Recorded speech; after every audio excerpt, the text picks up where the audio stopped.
اومدیم به جلسه دوم آموزش عکاسی. تو این جلسه قراره در مورد مثلث نوردهی با هم دیگه صحبت کنیم.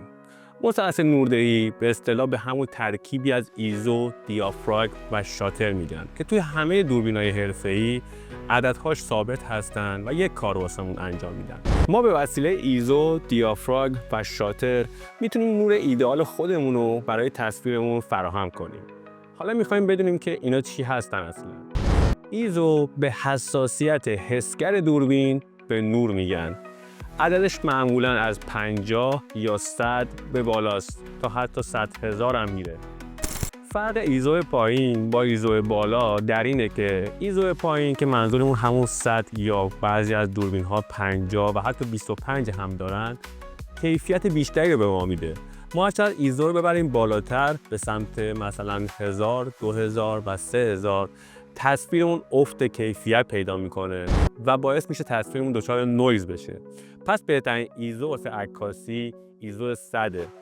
پس سعی میکنیم توی عکاسیامون ایزومون رو به سمت 100 نزدیک کنیم، مخصوصا توی عکاسی منوال که باید خودمون تنظیم کنیم. حالا بعضی جاها ممکنه مجبور باشیم ایزو رو ببریم بالاتر. مثلا جایی رفتیم که نور با خودمون نبردیم، اونجا نور مناسبی نداره و اینجا از دوربین کمک میگیریم. ایزومون رو به سمت بالاتر میبریم، مثلا 2000 تا 3000. قبلا دوربین‌های قدیمی‌تر ایزو 1000 به بعد تصویرشون دچار نویز میشد، ولی الان دوربین‌ها تا 3000 و 4000 هم یک عکس خوب و بدون نویزی به ما میدن. البته ایزو در اصل آیزو نوشته میشه و خونده میشه. یکی دیگر از عناصر مثلث نوردهی دیافراگمه. دیافراگم به میزان باز یا بسته بودن دریچه لنز میگن. هرچند این دریچه بازتر باشه، نور بیشتری وارد دوربین میشه و تصویرمون روشن‌تر میشه و هرچند میزانش بسته تر باشه، نور کمتری وارد دوربین میشه و مسلماً نورمون هم کمتره. دیافراگم رو با حرف F نشون میدن. مثلا F28، F4 و F16. حالا هرچند این اعداد F ها پایین تر باشه، تصویرمون نور بیشتری رو جذب میکنه و نشون میده دریچه لنزمون گشوده تره. مثلا F28 دریچه بازتری نسبت به F4 یا F6 داره. حالا علاوه بر این که روی نورمون تاثیر داره دیافراگم، روی عمق میدان ما هم تاثیر داره. معمولا از دیافراگم‌های عدد پایین‌تر برای عکاسی پورتره و چهره انسان‌ها استفاده می‌کنیم. ولی وقتی ما بخوایم که از یک منظره عکس بگیریم و بخوایم همه چیز رو به صورت واضح نشون بدیم، از دیافراگم بالاتر استفاده می‌کنیم. هرچند عدد دیافراگم به سمت پایین‌تر بیاد، مثلا همون 2.8 یا 1.8 که گفتم، اون تار شدن پشت سوژه خیلی بیشتر میشه. شما یه انسان رو در نظر بگیرید، پشت سرش در فاصله 10 متری یه درختی هست. شما اگه با F28 عکس بگیرید، عکستون بک‌گراندش تارتر میشه. ولی اگه F‌تون به سمت بالاتر بره، مثلا با F16 عکس بگیرید، اون درخت پشت اون سوژه هم به وضوح دیده میشه. معمولا لنزایی که عدد دیافراگمشون پایین‌تر باشه، مثلا 2.8 یا حتی 1.8، قیمت بیشتری و کیفیت بالاتری رو دارن. و F-های به سمت بالا معمولا قیمتشون پایین تره. عنصر دیگه مثلث نوردهی شاتره. شاتر به سرعت باز و بسته شدن و شاتر دوربین میگن که باعث میشه نور توی میزان زمان خاصی روی سنسورمون بتابه و ثبت بشه.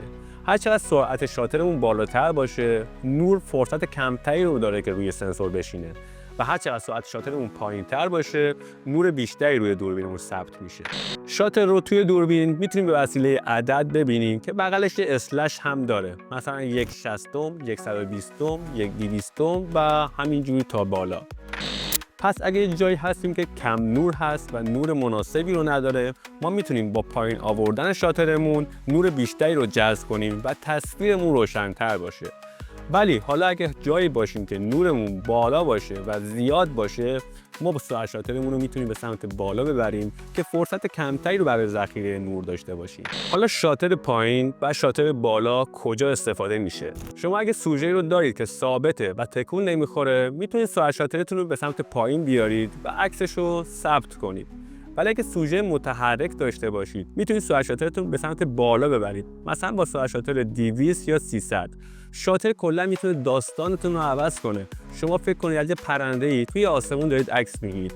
اگه با سرعت شاتر بالا عکس بگیرید، پرنده خشک و منجمد توی آسمون دیده میشه ولی اگه با سرعت شاتر پایین عکس بگیرید اون پرنده در حال حرکت دیده میشه و حرکت اون هم دیده میشه. سرعت شاتر استاندارد معمولا بین 100 تا 200، یعنی شما توی نور عادی، توی فضای باز، توی جنگل، توی طبیعت میتونید با سرعت شاتر 100 یا 200 عکس بگیرید. من خودم 150 رو پیشنهاد میکنم، ولی اگه مجبور بودید و نورتون کم بود تا 80 هم میتونید ازش استفاده کنید. کاربرد دیگه تنظیم سرعت شاتر توی عکاسی شبه. توی عکاسی شب شما باید سرعت شاترتون رو به پایین ترین حد ممکن بیارید. مثلا 30 ثانیه شاترتون باز بمونه تا نوری که از آسمون میاد روی سنسورتون ذخیره بشه. سرعت شاتر بالا رو هم میتونید توی مسابقات ورزشی امتحان کنید. مثلا توی مسابقات بسکتبال تحرک بازیکن‌ها خیلی زیاده. شما اگه با سرعت شاتر پایین عکس بگیرید، همه عکساتون تار میشه و سوژه‌هاشون در حال حرکت هستن، اونا هم با حرکت دیده میشن. سرعت شاترتون روی 250، 300 و حتی اگه نور مناسب بود تا 400 هم ببرید بالا که بتونید عکستون رو به صورت خوبی ثبت کنید. پس ترکیب این سه تا شد مثلث نوردهی: ایزو، دیافراگم و شاتر. حالا این سه تا رو میخوام توی شرایط عادی بگم روی چه عددهایی بذارید. معمولا ایزو بین 100 تا 200، دیافراگم بین 2.8 تا 4.5 تا 6 و شاتر هم بین 100 تا 200. چیز سختی نیست، خیلی آسون. برای این تمرین برید چند تا عکس بگیرید و با گوشیتون تنظیم کنید ایزوتون رو، دیافراگمتون رو و شاترتون رو، تغییراتشون رو ببینید تا جلسه بعدی.